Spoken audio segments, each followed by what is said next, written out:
இந்தியாவில் வசிக்கிற நாமெல்லாம் வந்து என்னைக்காவது சிங்க்லையோ இல்லை டாய்லெட்லையோ வாட்டர் ஃப்ளஷ் பண்ணுறப்ப அந்த வாட்டர் வந்து எந்த டைரெக்ஷனில் ரொட்டேட் ஆகி விழுது அப்படிங்கிறத நோட் பண்ணியிருப்போமா? கண்டிப்பாக நோட் பண்ணியிருக்க மாட்டோம்.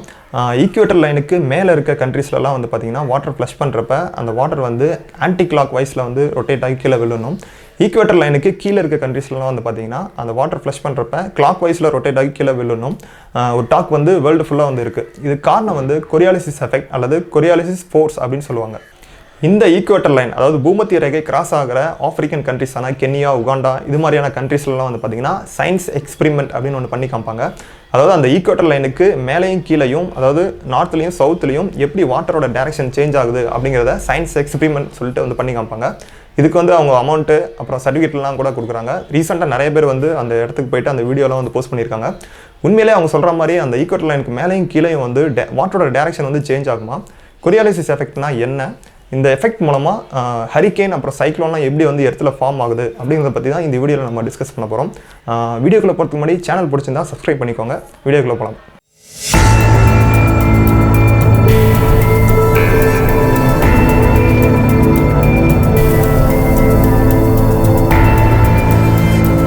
நம்ம வாழ்கிற பூமி ஒரு கோள வடிவம். நம்ம பூமியோட ரொட்டேஷன் பார்த்திங்கன்னா வெஸ்ட்லேருந்து ஈஸ்ட்டில் வந்து ரொட்டேட் ஆகும்.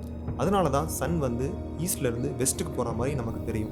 நம்ம பூமி ஒரு கோள வடிவமாக இருக்கிறதுனால நம்ம பூமியோட மையப்பகுதியான பூமத்திய ரேகை பகுதிகளில் அதோட ரொட்டேஷன் ஸ்பீட் ரொம்பவே அதிகமாக இருக்கும். இந்த ஈக்குவேட்டர் லைனுக்கு மேலே போக போக நார்த்தன் ஹெமிஸ்பியரில் அதோட வேகம் வந்து குறைஞ்சிக்கிட்டே இருக்கும். நார்த் போலில் வந்து பார்த்திங்கன்னா 0 அப்படின்னு வந்து நிற்கும். அதே மாதிரி ஈக்குவேட்டர் லைனுக்கு கீழே போக போக சவுத்தன் ஹெமிஸ்பியர் போக போக அதோட ரொட்டேஷன் ஸ்பீட் குறைஞ்சிக்கிட்டே வரும். சவுத் போலில் வந்து பார்த்திங்கன்னா 0 அப்படின்னு வந்து நிற்கும். ஆனால் பூமியோட எல்லா பகுதிகளையும் அது தன்னைத்தானே ஒரு டைம் ரொட்டேட் ஆகிறதுக்கு எடுத்துக்கிற டைம் பார்த்திங்கன்னா 24 ஹவர்ஸ் தான். இந்த 24 ஹவர்ஸ் அப்படிங்கிறது கான்ஸ்டன்ட். ஆனால் அது எடுத்துக்கிற ஸ்பீட் பார்த்திங்கன்னா இடத்துக்கு ஏற்ற மாதிரி சேஞ்ச் ஆகும். இதுக்கு காரணம் பூமி கோள வடிவமாக இருக்கிறதுனால தான். இது ஒரு சின்ன எக்ஸாம்பிளோட பார்ப்போம். நீங்கள் சின்ன பிள்ளைங்க விளையாடுற கொடராட்டினத்தை வந்து பார்த்துருப்பீங்க. அந்த கொடராட்டினத்தோட எஜ்ஜில் சின்ன பிள்ளைங்க உட்காந்துருக்க அந்த பொம்மைகள் வந்து ரொட்டேட் ஆகிற ஸ்பீடு வந்து ரொம்ப அதிகமாக இருக்கிறத உங்களால் பார்க்க முடியும். அதே மாதிரி அந்த கொடராட்டினத்தோட உச்சி பகுதிக்கு போக போக பார்த்தீங்கன்னா அந்த உச்சி பகுதியை சுற்றி வந்து அதோட ஸ்பீடு வந்து ரொம்ப கம்மியாக இருக்கிறத உங்களால் பார்க்க முடியும். இதை இன்னும் ஒரு சிம்பிளான எக்ஸாம்பிளோட பார்ப்போம்.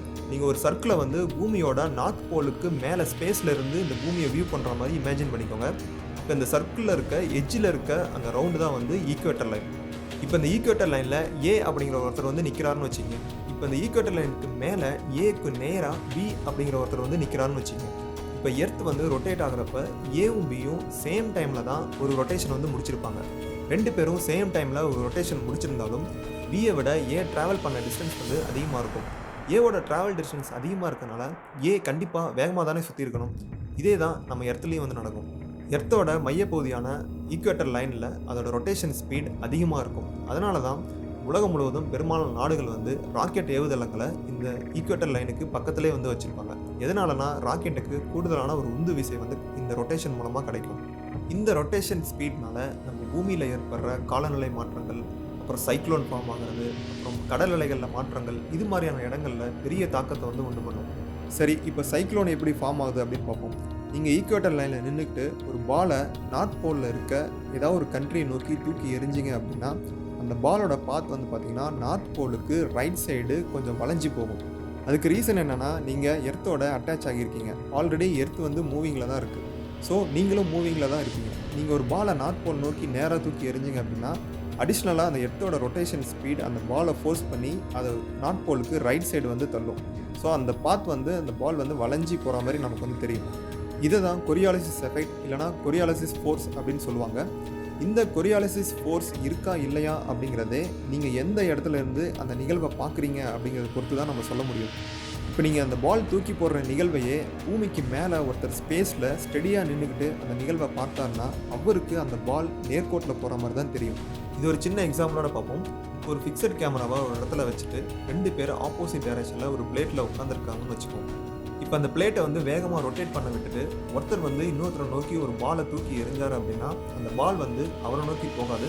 பட் கேமராவில் வந்து என்ன ரெக்கார்ட் ஆகிருக்கும் அப்படின்னு பார்த்தீங்கன்னா அந்த பாலோட பாத் நமக்கு வந்து நேர்கோட்டில் தான் வந்து ரெக்கார்ட் ஆகிருக்கும். இப்போ இதையே அந்த கேமராவை அந்த பிளேட்டை ரொட்டேட் ஆகிற டைரெக்ஷனுக்கு ரொட்டேட் ஆகிற மாதிரி ஃபிக்ஸ் பண்ணிவிட்டு இப்போ ரெக்கார்ட் பண்ணோம் அப்படின்னா அவர் தூக்கி போடுறப்ப அந்த பால் வந்து அவருக்கு பக்கத்தில் வளைஞ்சி போகிற மாதிரி வந்து அந்த கேமராவில் ரெக்கார்ட் ஆகும். இதுக்கு காரணம் கொரியாலிசிஸ் எஃபெக்ட் அப்படின்னு சொல்லுவாங்க. கொரியாலிஸ் எஃபெக்ட் இருக்கா இல்லையா அப்படிங்கிறது நம்ம எந்த இடத்துலேருந்து அதை பார்க்குறோம் அப்படிங்கிறத பொறுத்து தான் அது வந்து நம்மளால் சொல்ல முடியும். ஸோ இப்போ இந்த பூமியோட சுழற்சி காரணமாக பூமிக்கு மேலே இருக்க காற்று மண்டலமும் சரி, மேகங்களும் சரி, இந்த பூமியோட ரொட்டேஷனுக்கு ஏற்ற மாதிரி ஆல்ரெடி ரொட்டேஷனில் தான் இருக்கும். ஸோ இப்போ ஒரு நார்த்தன் ஹெமிஸ்பியரில் ஒரு லோ ப்ரெஷர் உருவாகுதுன்னு வச்சுக்கோங்க. இப்போ எல்லா திசையிலிருந்தும் ஏர் வந்து லோ ப்ரெஷரை நோக்கி வந்து மூவ் ஆகும். இப்போ ஈக்குவேட்டர் லைனில் இருக்க மேகமோ இல்லை காற்றோ வந்து நார்த் போலில் இருக்க அந்த லோ ப்ரெஷரை நோக்கி மூவ் ஆகிறப்ப இந்த கொரியாலிஸ் எஃபெக்ட் மூலமாக அந்த காற்று வந்து எந்த திசையை நோக்கி வருதோ அதோட ரைட் சைடு வந்து வளைஞ்சி போக ஆரம்பிக்கும். ஸோ இதே மாதிரி எல்லா திசையிலிருந்தும் அந்த லோ ப்ரெஷரை நோக்கி ஏர் வரப்போ நார்த்தன் ஹெமிஸ்பியரில் அந்த ஏர் வர திசைக்கு ரைட் சைடு வந்து வளைஞ்சி போக ஆரம்பிக்கும். ஸோ இப்படி வளைஞ்சி போகிறதுனால ஒரு ஆன்டி கிளாக் டைரக்ஷனில் வந்து ஒரு சுழல் வந்து உருவாகும். இதை தான் நம்ம வந்து ஹரிக்கேன் அப்படின்னு சொல்லுவோம். அதே மாதிரி ஈக்குவேட்டர் லைனுக்கு கீழே சவுத் போலில் ஒரு லோ ப்ரெஷர் நோக்கி எல்லா திசையிலிருந்தும் ஏர் மூவ் ஆகிறப்ப கொரியாலிஸ் எஃபெக்ட் மூலமாக அந்த ஏர் மூவ் ஆகிற டைரக்ஷனுக்கு லெஃப்ட் சைடு அந்த ஏரை வந்து பெண்ட் பண்ணும். ஸோ அப்படி எல்லா திசையிலிருந்தும் அந்த ஏர் வந்து அதோட லெஃப்ட் சைடு டைரக்ஷனுக்கு மூவ் ஆகிறப்ப அந்த சுழல் வந்து கிளாக் வைஸ் டைரக்ஷனில் வந்து உருவாகும். இதுதான் நம்ம வந்து சைக்ளோன் அப்படின்னு சொல்லுவோம். இந்த கொரியாலிஸ் எஃபெக்ட் மூலமாக நார்த்தன் ஹெமிஸ்பியரில் வந்து ஆன்டி கிளாக் வைஸ் டைரக்ஷன்லையும், சவுதர்ன் ஹெமிஸ்பியரில் வந்து கிளாக் வைஸ் டைரக்ஷன்லையும் சைக்ளோன் வந்து ஃபார்ம் ஆகும். சரி, இப்போ நம்ம அந்த உகாண்டாவில் பண்ணுற சயின்ஸ் எக்ஸ்பெரிமெண்ட்டுக்கு வருவோம். இப்போ நம்ம இந்தியா வந்து ஈக்குவேட்டர் லைனுக்கு மேலே நார்த் சைடு இருக்கிறனால நம்ம இந்தியாவில் வாட்டர் ஃப்ளஷ் பண்ணுறப்ப அந்த வாட்டர் வந்து ஆன்டி கிளாக் வைஸ் டைரக்ஷனில் தான் வந்து விழுமா அப்படின்னு கேட்டிங்கன்னா கண்டிப்பாக கிடையாது.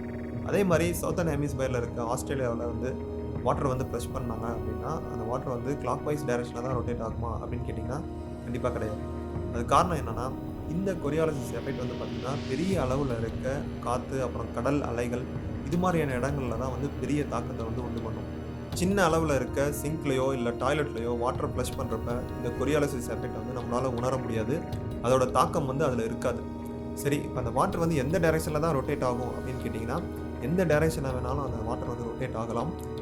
இப்படி தான் ரொட்டேட் ஆகணும் அப்படிங்கிறதுலாம் கிடையாது. அந்த வாட்டர் எந்த டைரெக்ஷனில் ரொட்டேட் ஆகணும் அப்படிங்கிறது அந்த சிங்க் எந்த டிசைனில் இருக்குது, அந்த டாய்லெட் எந்த டிசைனில் பண்ணியிருக்காங்க அப்படிங்கிறத பொறுத்து மாறுபடும். அப்படி இல்லைனா அந்த வீடு எந்த இடத்துல இருக்குது அப்படிங்கிற பொறுத்தும் அது வந்து மாறுபடும். அப்புறம் எப்படி அந்த உகாண்டாவில் அந்த சயின்ஸ் எக்ஸ்பெரிமெண்ட் வந்து பண்ணுறாங்க அப்படின்னு கேட்டிங்கன்னா, ஆக்சுவலாக அது வந்து ஒரு ஃபேக் ஸ்கேம். அப்படி நடக்க வாய்ப்பே இல்லை. அவங்க வந்து ஜஸ்ட் டூரிஸ்ட்டை கவர் பண்ணுறதுக்காகவும் ஜஸ்ட் ஃபன்காக வந்து அது பண்ணுறாங்க. அதுவும் இல்லாமல் அதில் ஒரு மிஸ்டேக் பண்ணுவாங்க. அது என்னென்னா, ஈக்குவேட்டர் லைனுக்கு நார்த் சைடு போயிட்டு அவங்க வாட்டரை வந்து எக்ஸ்பெரிமெண்ட் பண்ணுறப்ப அந்த வாட்டர் வந்து கிளாக் வைஸ் டைரக்ஷனில் வந்து சுற்றும். ஆக்சுவலாக கொரியாலிஸ் எஃபெக்ட் படி நார்த் சைடு வந்து ஆன்டி கிளாக் வைஸில் தான் வந்து சுற்றும்.